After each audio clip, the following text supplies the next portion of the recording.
Hello friends, नमस्कार। Welcome to Geo Zone. आज हम लोग एनसीईआरटी क्लास 6 का चैप्टर number 2 that is ocean and continents शुरू करने वाले हैं। ठीक है, तो चलिए बिना टाइम गंवाए हम अपने चैप्टर की तरफ चलते हैं। जैसे ही आप चैप्टर को खोलोगे, ओके, जैसे ही आप चैप्टर को खोलोगे, शुरुआत में ही आपको जूलियस वर्ने का एक शानदार कोटेशन दिखाई देगा। वो कहते हैं कि द ओशियन इज एवरीथिंग। महासागर जो है वही सब कुछ है। It covers 7/10 of the terrestrial globe. It's breath is pure and healthy. इसकी श्वास जो है वो शुद्ध है, इसकी हवा जो है वो शुद्ध है और स्वास्थ्यवर्धक है। It is an immense desert. यह एक ऐसा अनंत रेगिस्तान है where man is never lonely, जहाँ मनुष्य, जहाँ ह्यूमन बींग्स कभी अकेला नहीं होता। For he feels life stirring all around, और उसे यह महसूस होता है कि उसके चारों तरफ जिंदगी है। The globe began with the ocean.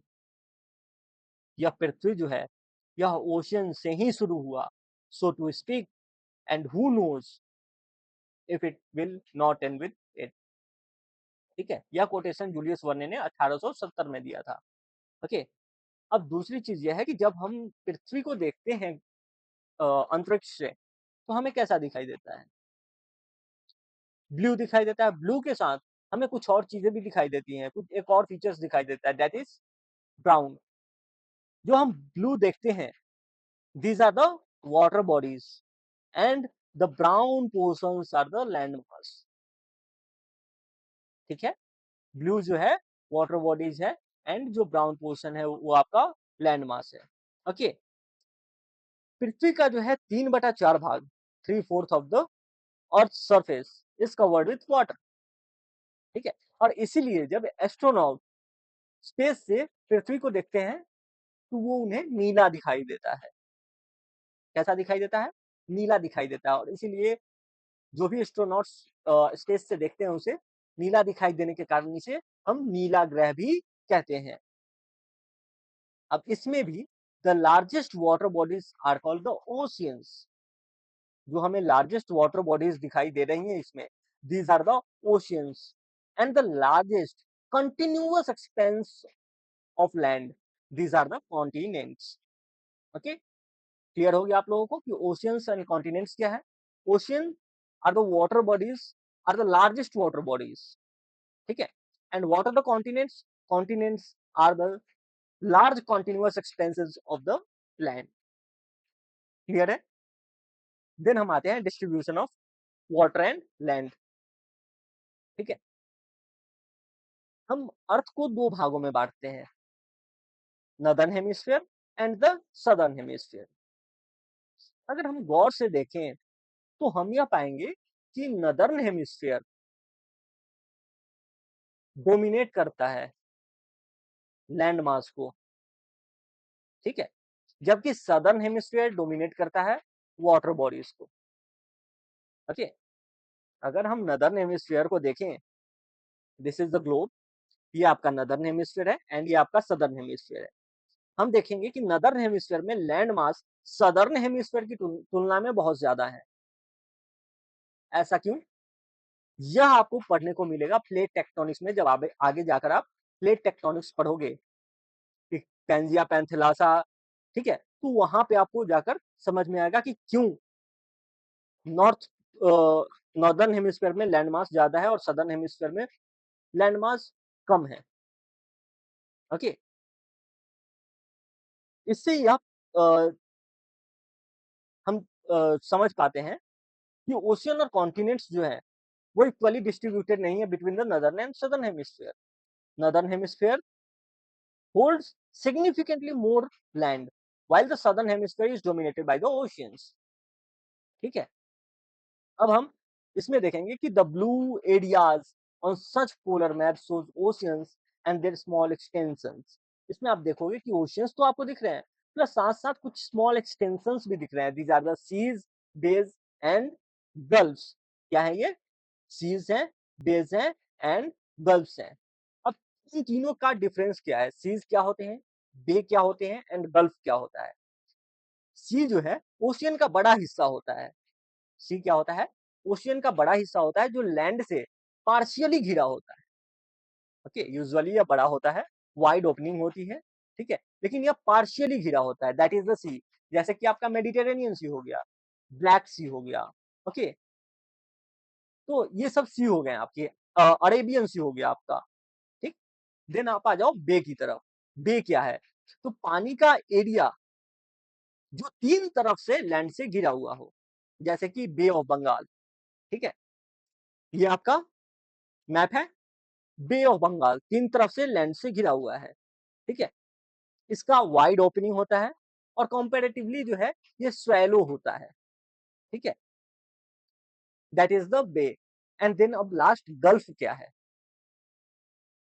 Gulf बे से ज्यादा इनक्लोज्ड और डीपर वाटर बॉडीज है। यह बे से जनरली बड़ा और डीपर होता है, नैरो ओपनिंग होती है। ओके, गल्फ का क्या होता है? नैरो ओपनिंग होता है। ओके, तो ये आपके हैं सीज, बेस एंड गल्फ्स।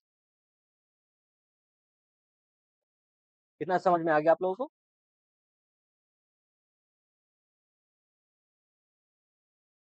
अब हम आते हैं पांच ओशियंस की तरफ कि कौन कौन से पांच ओशियंस हैं।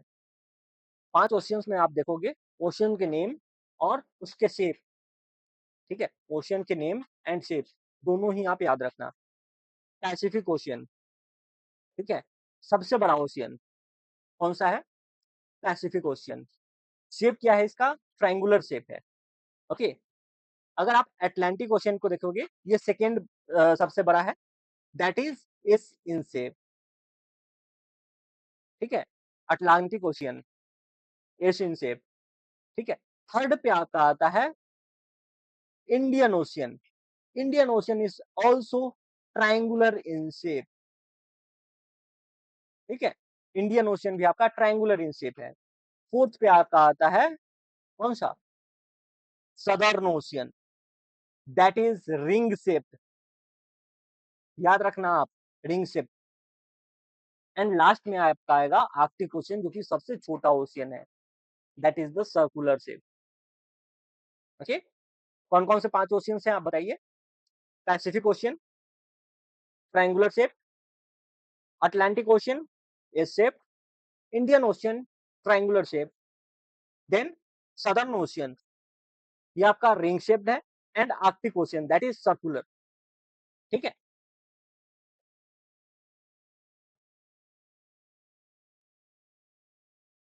देन आप देख सकते हो कि India is flanked by two arms of the Indian Ocean. Indian Ocean का बेसिकली दो आर्म्स है, एक आपका अरेबियन सी हो गया और दूसरा बे ऑफ बंगाल। चलिए अब हम लोग जल्दी से ओशियन एंड नेचुरल डिजास्टर, एक छोटा टॉपिक है ये कवर कर लेते हैं, ठीक है। Monsoon and storms. Ocean generates clouds that bring rain to the continents. Ocean जो है वो क्लाउड जनरेट करता है, कैसे?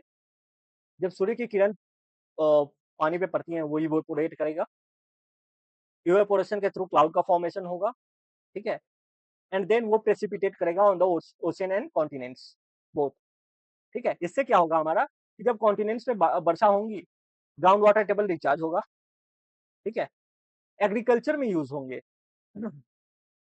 खास करके इंडिया की अगर हम बात करें तो इंडिया जो है, इंडिया का इकोनॉमी जो है एग्रेरियन इकोनॉमी है। हम बेसिकली जो है कृषि पर ही निर्भर है हमारी इकोनॉमी, ठीक है, क्योंकि मोर देन 60 और 70% of the Indian population are in the agriculture only, ठीक है। धीरे धीरे ये अभी शिफ्ट हो रहा है टुवर्ड्स द सेकेंडरी और टर्शियरी सेक्टर, बट मोस्टली अभी भी एग्रीकल्चर में ही है। और हम मोस्टली जो है मानसून पर ही डिपेंडेंट है एग्रीकल्चर के लिए। Okay, but oceans also produce violent cyclones with extreme rainfall and strong winds, causing widespread damage to widespread coastal damage. Okay, then what are tsunamis? Tsunami is a huge powerful wave. Tsunami क्या है? Huge powerful wave caused by a strong earthquake or volcanic eruption on the ocean floor. Tsunami can travel thousands of kilometers and submerge coastal areas. Okay, 2004 में जो Indian Ocean tsunami आया था, that caused by the earthquake in Indonesia struck India and 13 other countries. More than 2 lakh people lost their lives. Okay, India's Andaman and Nicobar Island and the coast of India's Andaman and Nicobar Island and the coasts of Tamil Nadu and Kerala. These were the severely affected areas. ठीक है, क्यों आया था 2004 का Indian Ocean tsunami? Due to the subduction of Indian plate beneath the Burmese plate. ठीक है, plates के बारे में आपको आगे चलकर पढ़ना है, तो उसमें हम अच्छे से डिस्क्राइब करेंगे प्लेट्स को। Then we are moving towards the continents. कितने कॉन्टिनेंट्स हैं? 7 कॉन्टिनेंट्स है। कौन कौन से हैं? Africa, Antarctica, Asia, Australia, Europe, northern America and southern America. ठीक है, the 5 Olympic rings represent 5 inhabited continents. ठीक है, 5 जो ओलंपिक का रिंग्स है वो 5 इनहेबिटेड कॉन्टिनेंट्स को रिप्रेजेंट करता है। That is Africa, America, America को ले ले तो नॉर्थ एंड साउथ अमेरिका दोनों ही आ जाएगा आपका, Asia, Australia and Europe. Okay, इसमें अगर आप देख लो तो सबसे बड़ा कॉन्टिनेंट कौन सा है? सबसे बड़ा कॉन्टिनेंट है आपका एशिया। देन सेकेंड अफ्रीका है आपका। ठीक है, सबसे छोटा कौन सा है? ऑस्ट्रेलिया। सबसे कोल्डेस्ट कॉन्टिनेंट कौन सा है? अंटार्कटिका। ठीक है, तो ये आप याद रखना।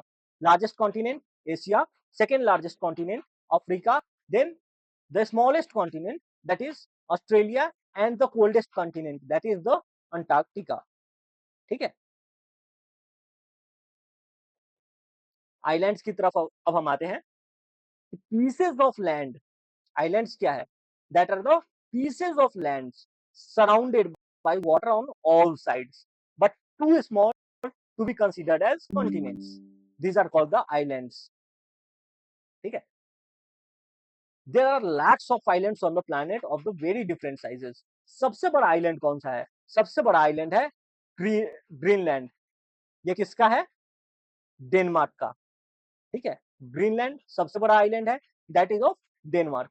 The largest island in the world, it's area equals the, Greenland का जो एरिया है equals the combined area of India 10 largest states. Bharat के अगर 10 सबसे बड़े स्टेट्स को हम ले लें और उसके एरिया को अगर हम कंबाइन करें देन वो ग्रीनलैंड के एरिया के बराबर है। ठीक है, नाउ इंडियाज आइलैंड्स। इंडिया के पास जो है मोर देन 1300 स्मॉल आइलैंड्स है that's are divided into 2 major groups. एक आपका अंडमान एंड निकोबार आइलैंड्स है जो कि आपका बे ऑफ बंगाल में है। दूसरा आपका लक्षद्वीप आइलैंड है जो कि आपका अरेबियन सी में है। ठीक है, Indian Antarctica program since 1981 India has been exploring Antarctica. ठीक है, सारे ही मोस्टली जो कंट्रीज हैं वो अंटार्कटिका में अपना